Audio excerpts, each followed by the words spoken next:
तहसील जोही के शहर हीरो खान में लाखों रुपए की लागत से बना हुआ पानी फराहमी का मंसूबा मुनासिब इंतजामात न होने की वजह से नाकारा बन गया है।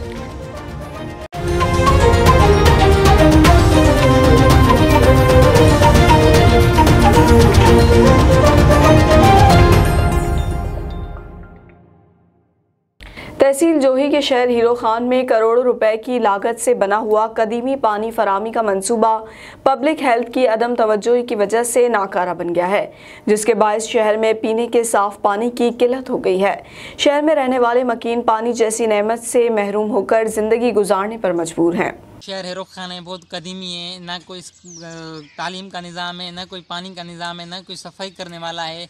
हम बहुत मुश्किल से वक्त गुजार और सेहत और सफाई की वजह से बहुत महरूम है और रास्ता नहीं है। अगर कोई डिलीवरी हो जाती है तो जाते जाते हम लोगों को जो पूरा दिन लग जाता है रास्ते पे।